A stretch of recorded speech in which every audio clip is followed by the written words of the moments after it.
Hey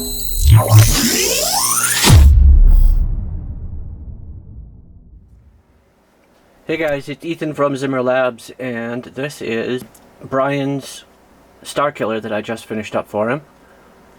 It is a Phoenix Props / 7 chambers Starkiller hilt.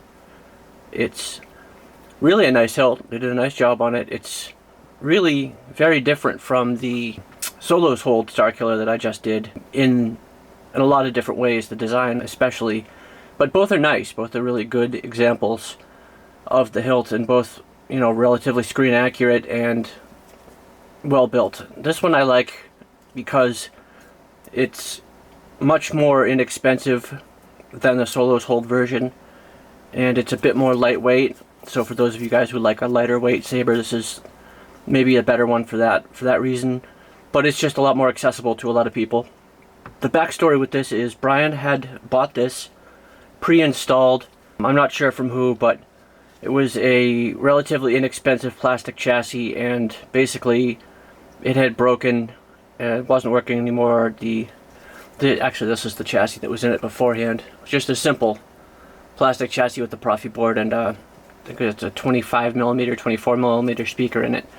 And he wanted me to do a masterpiece installation, give it a nice crystal chamber and a nice metal chassis.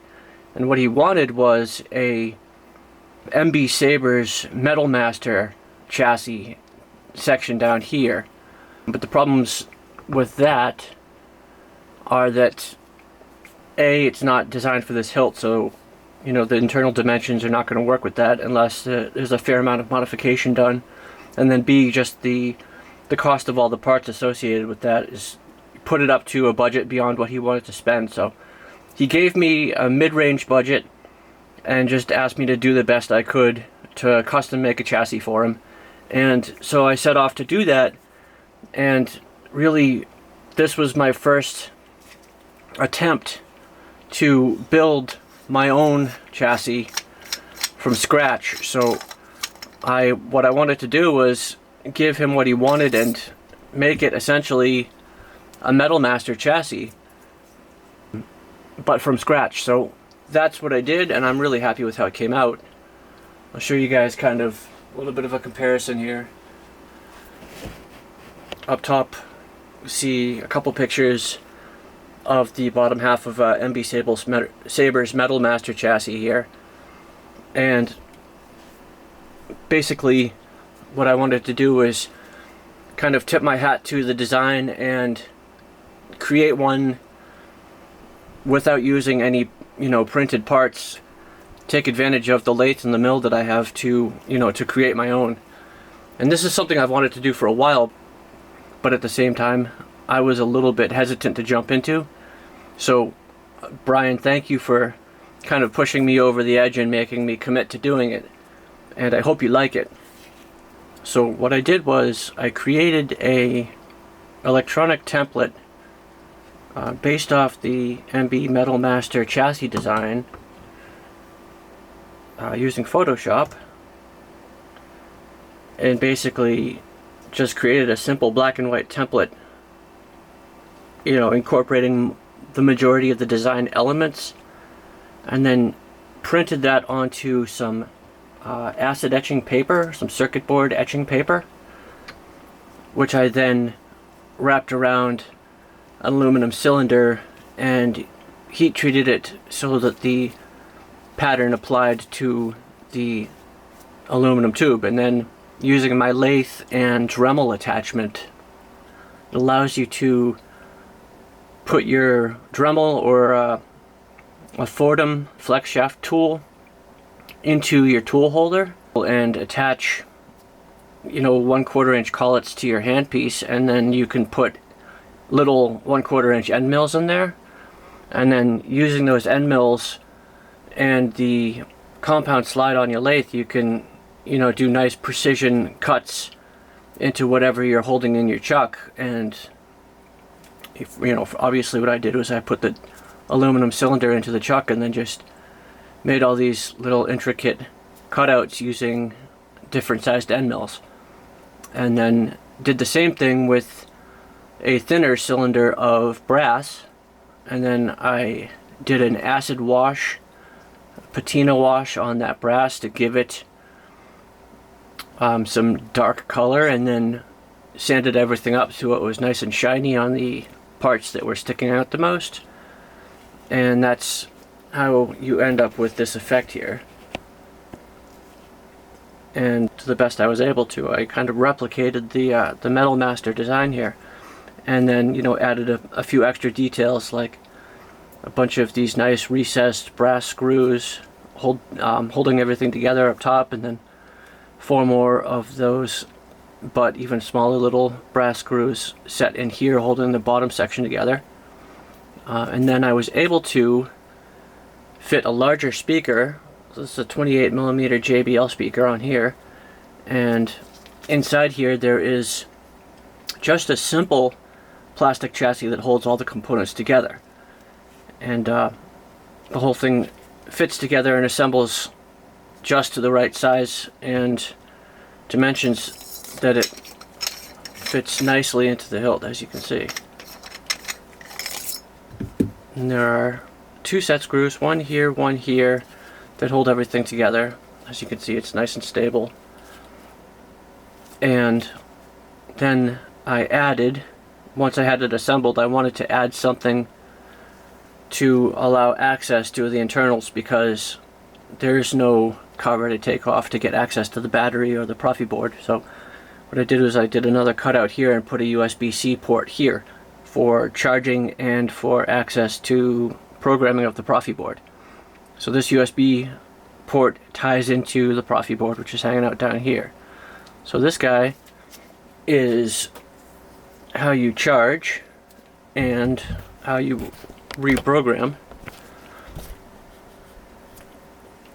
And all you have to do is plug it in, and I don't know if you guys can see that or not, but there's a blue light that shines through just underneath the USB port that tells you when it's charging. And when you turn it on, hopefully you guys heard that. See? Connect it up to your computer, and now it's already recognized, and you can then set it up and reprogram and or update your operating system, etc. So that is the design setup here. As far as functionality goes, the auxiliary button is the top one, main power button is here. I didn't mess with those, but I did add a main power cutoff switch here. So that's your main power kill switch. And then Brian wanted me to make the bottom section. He wanted me to give the bottom section some accent lighting. So I thought the best idea would be to use these cutout windows as accent lighting, and I did a 2-layer, well, it's a 3-layer but 2-axis Cylon and color cycle accent.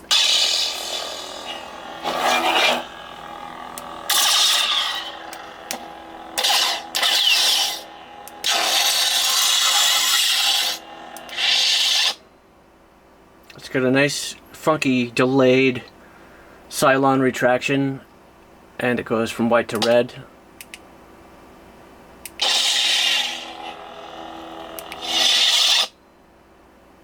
And it's got essentially the 2 blade styles overlapping, so when you turn the blade on it goes to red. When you turn it off, the red blade retracts to reveal the Cylon.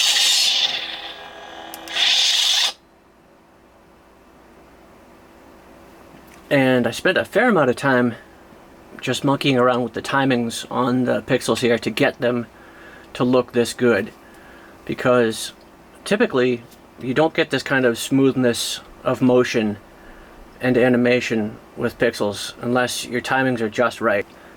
And if you get it right, you end up with this really buttery smooth light movement here.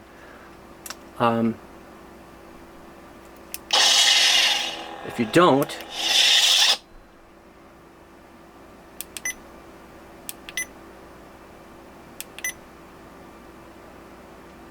now here's a good example. So this is the color cycle version of the same effect, and then here's the Cylon version. Now, if you look closely, you see how smooth and just fluid this animation is. And then if you look at the color cycle version of it, it's good. Everything's going the same speed, but the animation of the pixels is just more choppy in this version of it, the color cycle version of it. And this is as smooth as I could possibly get this. The other speeds that I ran it at were actually much more choppy and looked much less fluid. But even still, this is still not as good as this is. So the long and the short of it is, I spent a lot of time working on the timing of this, and that's something for you guys to keep in mind, for those of you guys who are building your own sabers. If you mess with the timings and the speeds of stuff, you can really maximize how good your animations look if you get them just right. Now, as far as the crystal chamber goes, what Brian wanted was a similar effect to what I did in, I think it was Mike's MK1, or maybe Mr. Freeman's MK1, but basically a plasma gate that's slowly just shooting one electron of plasma through the plasma gate at a time until the saber turns on. And then the plasma effect really ramps up and becomes a full solid stream of plasma from bottom to top.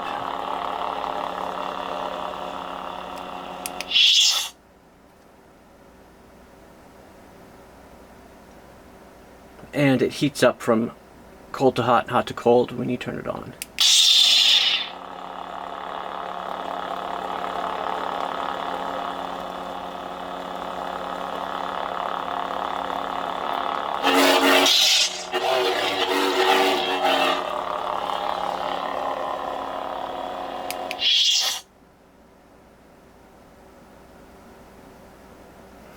And the next change I made was to replace these brass rods. Now this is one of the few negatives with this hilt that I found.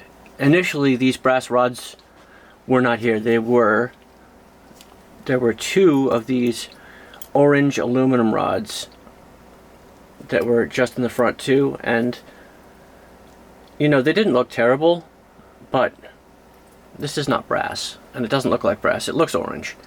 So to me, these just aren't doing it. If your goal is to have brass or gold up here, these orange things have to go. So I replaced them with just the same diameter brass rods, but I took a bit of time to turn them on my lathe and to micro etch patterns into each one of them to give the whole thing a bit of detail. Hopefully you guys can see that. They're really subtle. I didn't add any patina or anything to make the colors pop, because I liked the way they looked when they were light and, you know, kind of subtle.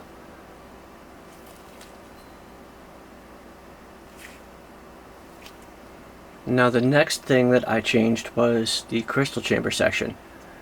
Initially, this is what was in there.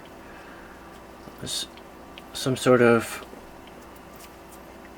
kind of funky brass crystal chamber setup like so. And not that these are bad looking, they're interesting parts, but just the way they were set up in there just didn't really do it for me.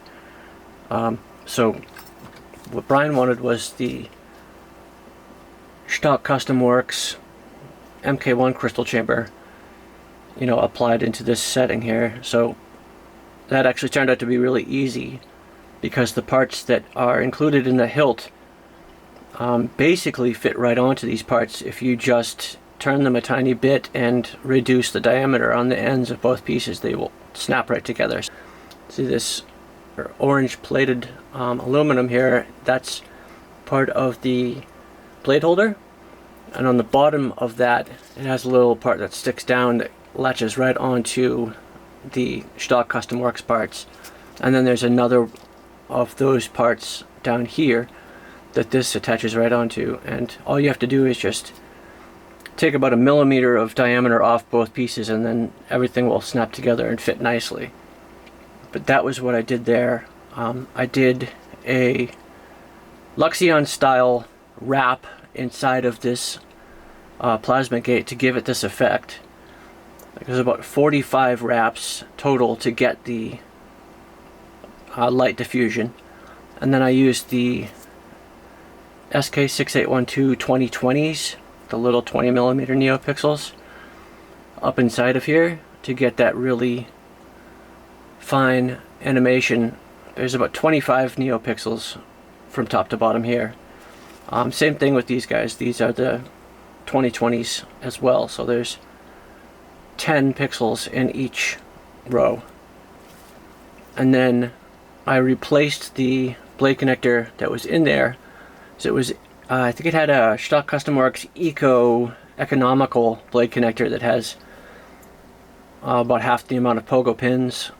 But it does have the 5 pixels.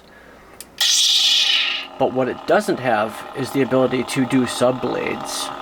And sub blades are critical if you want to get your effects correct up here on the emitter, because otherwise whatever the blade does, the pixels on the blade connector will do the same. So that means that if you're having localized lockups or localized blaster blocks, then you're only going to get 1 or 2 of these pixels doing any effect, and you want all of them to do an effect. Otherwise it just doesn't look any good. So it was worth upgrading the blade connector just to get more pogo pins and to get that sub blade ability. Let's jump back to the first blade here.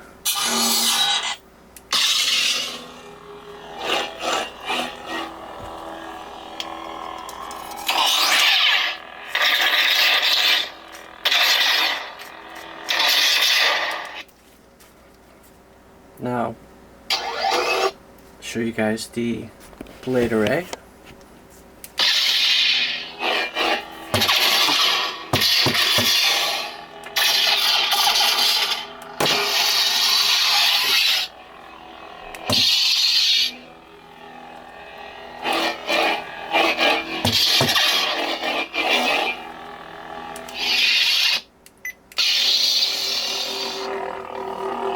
Now these are going to be essentially the exact same blades I did on my previous Starkiller, which was the solo fold Starkiller for Cameron.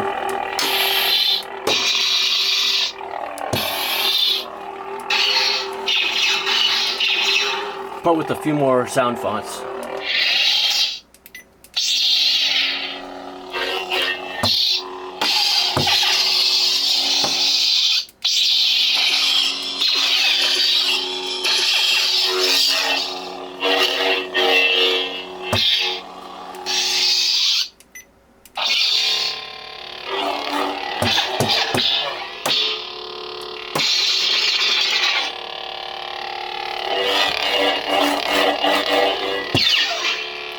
Really excellent sound on this guy too.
And back to the first one again.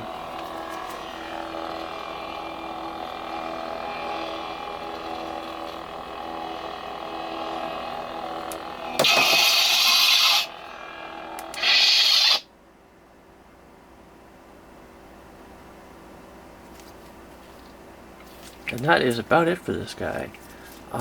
Brian, I hope you like it.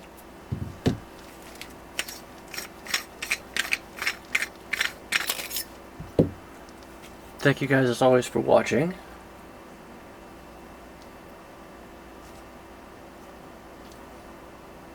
And thanks to MB Sabers for the fantastic Metal Master design that I shamelessly cloned here for this custom chassis build.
Definitely happy with the whole thing.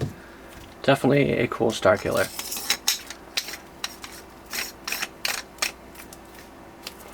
Yep, thank you guys for watching, as always.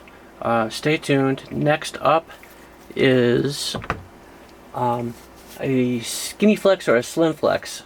Maybe it's a skinny flex.